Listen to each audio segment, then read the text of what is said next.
চলো তোমাদের সাথে আজকে একটা এক্সপিরিয়েন্স শেয়ার করি। আমরা এসেছিলাম গোবরডাঙ্গায়, তো ট্রেন 1 ঘন্টা লেট ছিল। আমাদের কাজ মিটে গেছে 10:20 নাগাদ, আর 11:30 ট্রেন।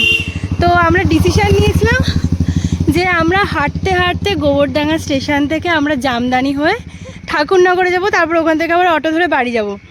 যাই হোক, আমরা এত দূর এসেছি, আমি জানি না এটা কোন জায়গায়। আসার পর হ্যাঁ ওঠ। আর তারপরে এতটাই পা ব্যথা হয়ে গেছে, এখন আমরা আবার এই যে একটা ভ্যান পেয়েছি, এতক্ষণ পারছিলাম না, ভ্যানে করে এখন যেতে পারলি না। আমি তো বলিনি, তুই বলেছিলি যে অল্প রাস্তা হেঁটে চলে যাবো। আমরা আর্ধেক এসে পৌঁছাইনি। সত্যি আমরা আর্ধেক এসে পৌঁছে, এই না ওই তো সামনে জামদানি। জামদানির থেকে 4 রাস্তার পর কত দিন। হ্যাঁ, তার মানে 4 রাস্তা মোড় অব্দি ভেবেছি হেঁটে যাবো।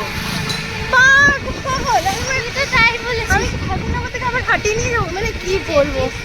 তো তোমরা যারা গোটা থাকো জানো যে জামদানি থেকে মানে জামদানি ওই ঠাকুরনগর যেতে কতটা টাইম লাগে। তো আমরা ভেবেছিলাম হেঁটে হেঁটে যাবো, তারপরে এখন এসে আর পাচ্ছি না, ভাগ্যিস একটা ভ্যান পেয়েছি। তো যাই হোক, আজকে একটা নতুন এক্সপিরিয়েন্স হলো এই আর কি। তো চলো, ওটা ভাবলাম ভিডিওটা এখানে কেন শেষ করব, সুন্দর সুন্দর মানে এত সুন্দর জায়গা, তো ভাবলাম তোমাদের সাথে একটু শেয়ার করি। কি সুন্দর না, জলের স্রোত আছে দেখ অল্প অল্প। হাঁস, হ্যাঁ জামদানিতে চলে এসেছি। এত সুন্দর, কি সুন্দর দেখো, ভালো লাগছে মনে, খুব ভালো লাগছে।